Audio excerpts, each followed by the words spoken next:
Nakulong ang lalaki sa dagat ng 10 araw dahil nasira ang barko.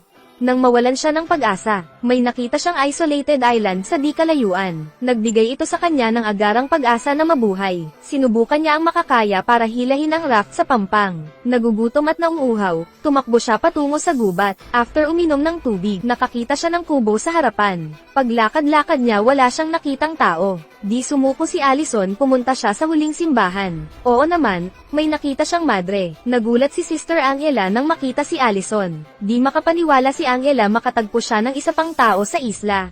Sinabi ni Allison sa madre huwag matakot, siya ay isang surviving soldier kasi. Binaba ni Angela ang vigilance niya sa oras na ito. Natuto si Allison na ang pangalan ng madre ay si Angela. Siya ay natrap dito ng mahabang panahon. Siya lang dito mag-isa sa buong isla. Nang marinig ito, binaba ni Allison ang bantay, at humiga sa sulok at natulog ng mahimbing. Sa gabi nagising si Allison sa pagdadasal ni Angela. Tumayo siya agad at pinatay ang kandila, at sinabi ang ilaw ay makikita within 20 miles. Kung may mga kalaban dito, hindi sila makatakas. Nagsorry si Angela dahil sa kanyang pag-uugali. Kumuha siya ng pagkain para kay Allison.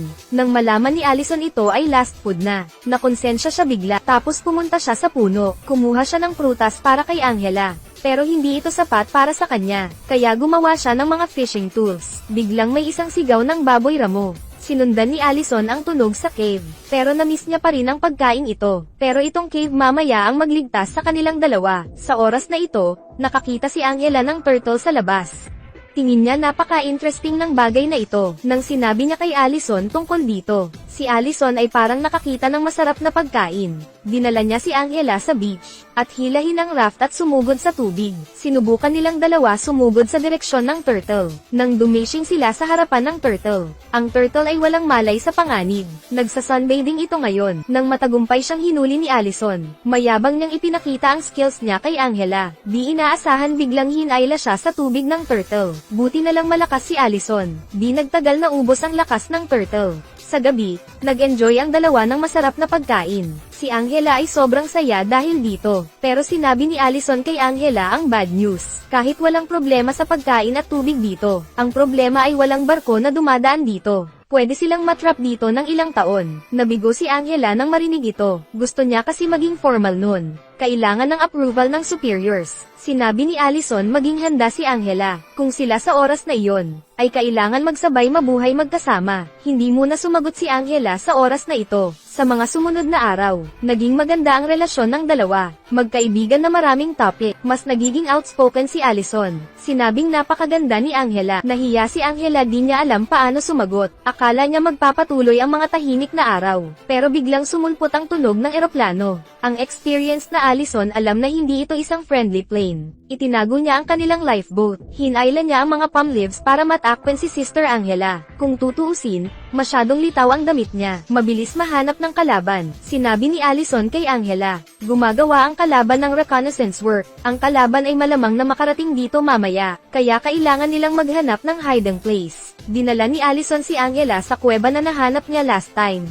Nagpas siyang magstay dito ng isang gabi. Kinabukasan, nagising si Allison sa tunog ng eroplano, at biglang may tunog ng pagsabog. Si Angela na di pa nakaranas ng explosion ay natakot, pero dahil sa thoughtful move ni Allison, mas naging kalmado si Angela dahil dito. Nang narinig na paalis na ang eroplano, lumabas ang dalawa para mag-check. Nakita nila ilang mga building ay nasira. Akala nilang dumadaan lang ang mga kalaban. Di inaasahan nais ng kalaban na ay occupy ang isla. Ang dalawang na-trap ay nakakita ng isang warship papunta sa isla. Bilang sundalo, alam ni Allison na may mali, dahil ang nakita niya ay isang enemy warship. Biglang nakakita siya ng mga kalaban nagland sa isla. Para di sila makadiscover, nagtago ang dalawa sa cave. Sinabihan ni Allison si Angela na huwag lumabas, dahil di nila alam hanggang kailan magstay ang kalaban dito. Ang kanilang mga buhay sa hinaharap ay magtatago sa loob ng kuweba. Kung tutusin, alam niya gaano kasama ang kalaban. Kung mahuli sila, walang paraan para mag-survive. Agad ang tunog ng kalaban nagpapatrol ay lumalapit. Kumuha ng dagger si Allison at nakabantay. Sa oras na ito silang dalawa ay nasa state of panic. Buti na lang di nadiskubre ng kalaban ang kuweba.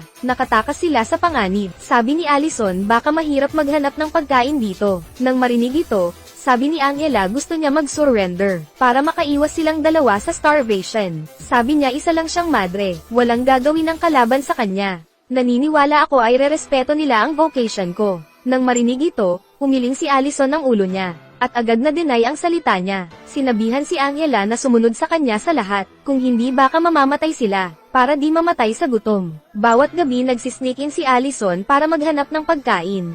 Muntik na siya madiskubre ng mga kalaban ilang beses, pero every time nagtatago siya sa unang pagkakataon. Habang nakaharap sa mga mababangis na alon, si Allison ay walang magawa kundi humawak ng bato at di mag-let go.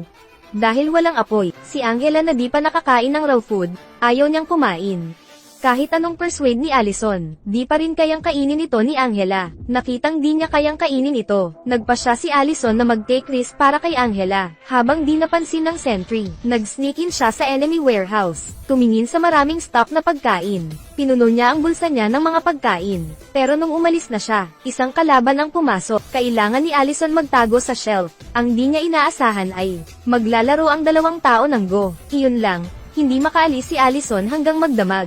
Paggising ni Angela na diskubre niya wala na si Allison. Bigla siyang nag-aalala. Isang whistle ang nagpagising kay Allison. Habang may gathering ang kalaban, para maghandang mag-sneak away, biglang tumakbo sa harap at nag-fire ng ilang shots sa harapan. Ang tunog ng gunfire ang sumaire sa puso ni Angela. Parang ang feeling na nawalan siya ng importante. Pero di inaasahan ni Angela ay, ang pinatay ng magkalaban ay isang baboy ramo lamang. Ang disheartened na Angela ay nais lumabas at makipag-argue sa kalaban. Biglang lumitaw si Allison para pigilan siya. Nang makita niya si Allison, di niya napigil ang umiyak sa harapan nito. Na-excite siya na nakuha niya ulit ang nawala sa kanya. Dahil sa experience na ito nagbago ang ugali ni Angela kay Allison. Mula sa initial worry hanggang sa previous discomfort, hanggang sa current na galit, pinagsabihan niya si Allison ng seryosong tone na wag na mag-risk ulit. Naramdamaman ni Allison ang pag-aalala ni Angela sa kanya. Nang matulog si Angela, gumawa si Allison ng suklay para sa kanya overnight, at naglagay pa ito ng bulaklak sa tabi nito. Nakita ang masayang ekspresyon ni Angela. Ginamit ni Allison ang chance para sabihin na habang hindi pa formal nun si Angela, umaasa na sumuko na lang ito, at alagaan niya ito sa hinaharap, hindi lang sa deserted island na ito. Si Angela ay hindi alam paano tumugon sa oras na ito. Nahiyang yumuko ang kanyang ulo, at may sinabi siya kay Allison na hindi niya na-expect. Pwede ako. Kung hindi pa ako magdesisyon. Bago magsalita, biglang may tunog ng artillery fire sa labas. Agad na lumabas ang dalawa para tingnan. Nag-retreat na ang kalaban. Ang laban ay naglast hanggang sa early morning. After daybreak, bumalik ang former tranquility sa isla. Ang dalawang tao sa loob ng cave ay sa wakas naging malaya. Ang mas nakakagulat pa ay, nag-iwan ng maraming pagkain ang kalaban. May beef pa dito, na hindi available sa isla. Meron ding kanin at mga pancakes. Si Allison na di nakaligo sa higit ng 10 araw, ay nilinis ang kanyang sarili. Mabilis na lumipas ang 2 buwan. Mas lalong bumuti ang kanilang relasyon. Palaging pinupuri ni Angela si Allison. Katulad mong gwapong lalaki ka, dapat may asawa at pamilya ka na. May sasabihin ako sa'yo, pero nag-alinlangan si Allison. Di niya masabi ang nais sabihin. Hindi na nagtanong si Angela ng maraming tanong. Nang ahas si Allison at sinabi niya, ayaw niya maging madre si Angela. Ibig sabihin na in love na siya sa kanya. Hindi alam ni Angela paano siyang sagutin. Siya mismo ay nanginginig na rin. After magsama ng matagal dito, tingin niya si Allison ay isang mabait na tao. Pero di niya makonvince ang sarili. Nakita ni Allison na conflicted siya. Nang ahas niyang sinabi gusto niya pakasalan siya ni Angela. Mas hindi alam ni Angela anong sasabihin nang marinig ito. Nakita ni Allison na wala siyang tugon. Napagtanto na out of control ang words niya. Tumalikod siya at umalis. Nag-sorry si Allison sa mga sinabi niya kanina. Tingin niya malaking gulo ang binigay niya kay Angela. Umaasa na sana kalimutan na lang ni Angela ito. Kunwaring di niya sinabi mga iyon. Nang marinig ito, nabigo ng konti si Angela dahil dito. Tumalikod at umalis ng tahimik. Sa mga sumunod na araw, mas lalong naging close ang dalawa as usual. Pero sa oras na ito, uminom so Allison ng wine, at agad nagsalita ng kalokohan. Kung ikaw ay magiging madre, bakit hindi ka matanda at pangit? Sinabi kong gusto ng mga tao nila dumating, dapat noon pa.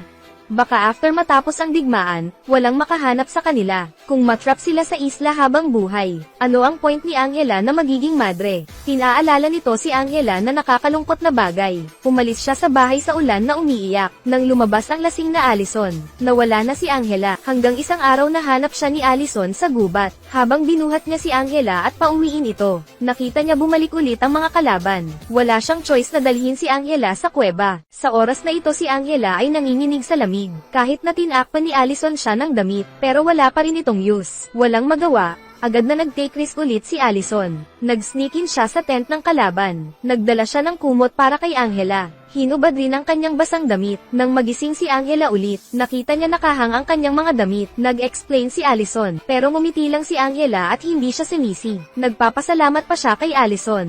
Alam niya di masamang tao si Allison. At ang rason bakit tumatanggi siya dahil iniiwasan niya ang totoo. Naput aside sa wakas ng dalawa ang differences nila. Pero sa oras na ito, tumunog ulit ang artillery fire. Narinig ni Allison sariling tao niya ang umaatake. Nagsimula ang labanan hanggang kinaumagahan sa wakas naging tahimik. Kinaumagahan, naglandang mga comrades sa isla. Si Allison ay na-injure dahil sa pagprotekta kay Angela. Alam niya pag na-rescue sila, maghihiwalay na sila. Pero ang di inaasahan ni Allison, sinabi ni Angela ang kanyang totoong feelings. Matagal na pala na may nararamdaman siya kay Allison. After nangyari kagabi, nagbago ang kanyang puso. Dito nagtatapos ang kwento.